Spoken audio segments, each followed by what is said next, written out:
আসসালামু আলাইকুম।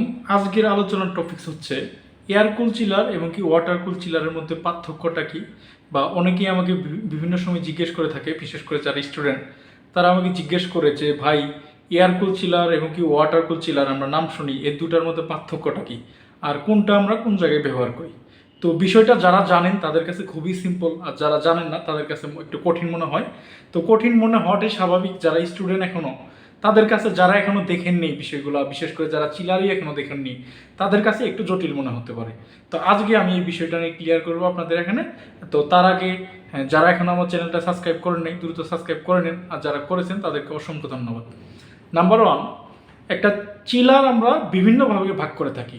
চিলার আমরা কম্প্রেসরের উপর ভিত্তি করে কী টাইপের চিলার হয়, বিভিন্ন টাইপের চিলার হয়ে থাকে।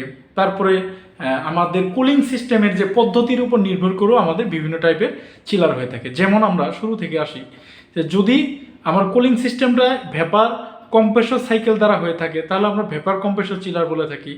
আর যদি আমরা ভেপার অ্যাবজর্পশন টাইপের চিলার হয়ে থাকে তাহলে আমরা ভেপার অ্যাবজর্পশন চিলার বলে থাকি। তারপরে আসি, আমরা যদি কম্প্রেসরের উপর নির্ভর করে চিলার কত প্রকার সেটা বলতে চাই, তো যে টাইপের কম্প্রেসর সেখানে ইনস্টল করা থাকে সেই চিলারটার ভিতরে, সেই টাইপের চিলার হয়ে থাকে। যেমন centrifugal chiller, screw chiller, scroll chiller, এই টাইপের যে টাইপের কম্প্রেসর থাকবে সেই টাইপের চিলার হবে। আর এখানে আমার আজকের প্রশ্নটা হচ্ছে, তো ওয়াটার কুল এবং কি এয়ার কুল চিলার কেন বলা হয়? এয়ার কুল চিলার কেন বলা হয়? আমরা যে চিলারটা একদম সিম্পল, যে চিলারটার কন্ডেন্সারকে এয়ার দ্বারা ঠান্ডা করা হয় তাকে এয়ার কুল চিলার বলা হয়। আর যে চিলারের কন্ডেন্সারকে আমরা ওয়াটার দ্বারা ঠান্ডা করি তাকে আমরা ওয়াটার কুল চিলার বলি। যেমন আপনি এয়ার কুল চিলার নর্মাল, যদি স্প্লিট টাইপ এয়ার কন্ডিশনিং যারা দেখেছেন তারা জানেন যে স্প্লিট টাইপ এয়ার কন্ডিশনিং একটা এয়ার কুল টাইপের এয়ার কন্ডিশনিং।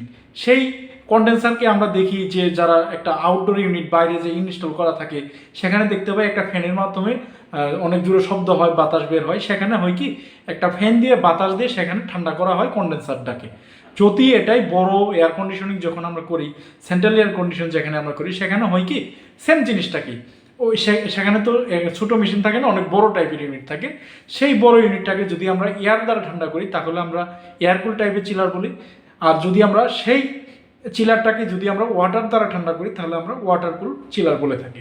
তো এখন আরেকটা প্রশ্ন, যে কোনটা আমরা কোন জায়গায় ইনস্টল করে থাকি, সেই জিনিসটা আসলে একটা জটিল একটা প্রশ্ন। তো কারণ এই জিনিসটা আসলে এক কথায় অ্যান্সার দেওয়ার মতো না, বিভিন্ন জায়গায় বিভিন্ন কারণ বিশেষ করেই আমরা এই চিলারগুলো আমরা ইনস্টল করে থাকি, বিভিন্ন জায়গায় করে থাকি। ধরেন যে নর্মালি আপনার যে কোনো জায়গায় শপিং মল, বাসাবাড়ি বলতে কি আর কি, ওই অফিস আদালত, বাসাবাড়িতে তো আসলে চিলার করে না, অনেকেই করে যারা অনেক বড় লোক মানুষ, অনেক বড় তাদের বাড়ি, তাদের জন্য তারা চিলার করে। বাংলাদেশে অনেকেরই আছে। তো শপিং মল, অফিস আদালত, তো এই জায়গাগুলোতে ম্যাক্সিমাম জায়গাতে এয়ারকুল দেয়। এয়ারকুল দিলে কস্টিং একটু কম পড়ে, কিন্তু এয়ারকুল চিলার চেয়ে আমাদের ওয়াটার কুল চিলারের পারফরমেন্স সবচেয়ে বেশি থাকে।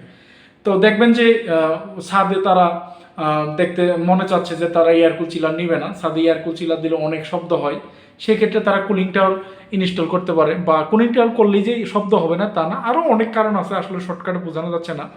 বিশেষ করে ইন্ডাস্ট্রিগুলোতে এয়ারকুল চিলার খুবই কম ব্যবহার করা হয়, কারণ ইন্ডাস্ট্রিগুলোতে প্রচুর পরিমাণ ডাস্ট, ময়লা থাকে। সেই ময়লাগুলো এসে আমাদের কন্ডেন্সার ফিনটা বন্ধ হয়ে যায়, আমাদের কুলিং ক্যাপাসিটি কমে যায়, আমাদের দেখা যায় যে চিলারের পারফরমেন্স কমে যায়। সেই ক্ষেত্রে আমরা ওয়াটার কুল চিলার বেশি সাজেস্ট করি, এবং কি হেভি ডিউটি যেখানে চিলার প্রয়োজন সেখানে আমরা ওয়াটার কুল চিলার সাজেস্ট করি। এছাড়াও বিভিন্ন কারণ থাকতে পারে, আমরা নেক্সট ভিডিওতে অন্য একটা বিষয় নিয়ে যখন বিস্তারিত আলোচনা করব, আসলে প্রত্যেকটা চিলার নিয়ে আলাদা আলাদাভাবে আলোচনা করতে হবে সেই বিষয়টা ক্লিয়ার করার জন্য। তো যদি আপনারা আগ্রহী থাকেন অবশ্যই কমেন্টস করে জানাবেন। আপনারা চিলার সম্পর্কে যে কোনো টাইপের প্রশ্ন করলে আমি চেষ্টা করব, আমি আমার সাধ্যমতো চেষ্টা করব আপনাদের প্রশ্ন অ্যান্সার দেওয়ার। আসসালামু আলাইকুম।